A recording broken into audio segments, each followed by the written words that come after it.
বাচ্চাদেরকেও আমাদের মনে হলো যে হয়তো জীবিত থাকতে পারে। তিনজনকে আমরা দ্রুত প্রথমে কুর্মিটোলা হাসপাতালে প্রেরণ করি। কুর্মিটোলা হাসপাতাল পরবর্তীতে আব্দুল আহাদ মোল্লাকে যে আত্মহত্যার চেষ্টা করছে, তার গলায় আরও কিছু চিহ্ন আছে। সে তাকে জীবিত অবস্থায় তাকে উন্নত চিকিৎসার জন্য ঢাকা মেডিকেল হাসপাতালে প্রেরণ করে। এখন পর্যন্ত সে জীবিত আছে।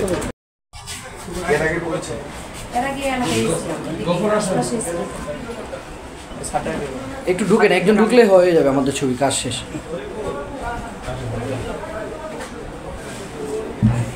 আস্তে আস্তে আস্তে। আপনার বড় ছেলের নাম কি? একটু গিটটা লাগাই দেন, একজন একজন করে ঢুকেন। ও ছিল না বাসাতে? ও কি আপনার সাথেই থাকে?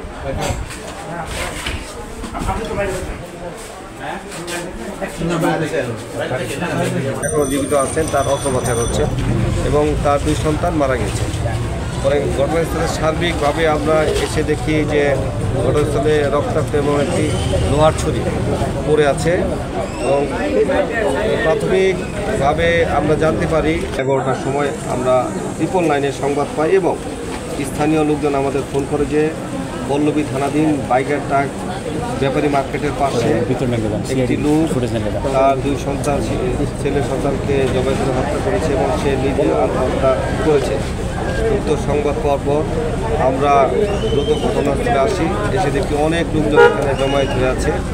পরবর্তী আমরা ভিতরে যাই, ভিতরে যেয়ে দেখি রক্তাক্ত অবস্থায় 3টে দেহ খাটে শুয়ে আছে, শোয়া অবস্থায় পাই রক্তাক্ত অবস্থায়। তখন যে আত্মহত্যার চেষ্টা করেছিল আব্দুল আহাদ মোল্লা, তিনি জীবিত ছিলেন, তার মধ্যে শব্দ বেরোচ্ছিল এবং তার বুক হার্টবিট চলছিল তাৎক্ষণিকভাবে এবং ওই বাচ্চাদেরকেও আমাদের মনে হলো যে হয়তো জীবিত থাকতে পারে। তিনজনকে আমরা দ্রুত প্রথমে কুর্মিটোলা হাসপাতালে প্রেরণ করি। কুর্মিটোলা হাসপাতাল পরবর্তীতে আব্দুল আহাদ মোল্লাকে যে আত্মহত্যার চেষ্টা করছে, তার গলায় আরও কিছু চিহ্ন আছে। সে তাকে জীবিত অবস্থায় তাকে উন্নত চিকিৎসার জন্য ঢাকা মেডিকেল হাসপাতালে প্রেরণ করে। এখন পর্যন্ত সে জীবিত আছে, তার অস্ত্রোপচার চলছে এবং 2 শিশু আমরা জানতে পেরেছি একটু আগে যে 2 শিশুকে মৃত্যুবরণ করেছে। তার বাবা যে আব্দুল আহাদ মোল্লা সে জীবিত আছে। ঘটনার কারণ প্রাথমিকভাবে আমরা জিজ্ঞাসাবাদে যতটুকু জানতে পেরেছি, এটা হচ্ছে আব্দুল আহাদ মোল্লার 3য় বা 4র্থ বিয়ে এবং ওই মহিলা তার ওয়াইফ যে রোজিনা আক্তার, তার হচ্ছে 2য় বিয়ে। ওই রোজিনা আক্তারের আগের ঘরে একটা ছেলে আছে এবং আব্দুল আহাদ মোল্লা এবং রোজিনা দম্পতির এটা তাদের 2 সন্তান, তাদের 7-8 বছর আগে বিয়ে হয়েছে। তাদের ঘরে 2টা সন্তান আছে এবং এই সন্তানদের তারা গত 1 মাস 16 দিন যাবৎ এই বাসায় বসবাস করতেছে। তাদের ভিতরে পারিবারিক এবং সাংসারিক কিছু বিষয় নিয়ে, সংসারের অভাব অনটন নিয়ে 2 জনের বিরুদ্ধে কিছুটা মতবিরোধ ছিল বলে আমরা জানতে পেরেছি। তবে আমাদের প্রাথমিক ধারণা যে পারিবারিক এবং সাংসারিক বিরোধের জেরে এই ঘটনা হয়ে থাকতে পারে। তবে আমরা ব্যাপক তদন্ত করে প্রকৃত ঘটনা সম্পর্কে জানতে পারবো। কি দিয়ে এই ঘটনা হয়েছিল সেই আলামতগুলো সঠিক। আচ্ছা, আরেকটু যোগ করি এখানে একটু যোগ করি, সেটা হচ্ছে ওনার নানা বলছিল যে মজু বা কোনো ধরনের কিছু একটা নিয়ে আসছিল, এক্ষেত্রে নেশা জাতীয় কিছু ছিল এই বিষয়টা। এটা হচ্ছে বিষয়টা আমরা এখানে জানতে পেরেছি। সে আব্দুল আহাদ মোল্লা হচ্ছে সিকিউরিটি গার্ড।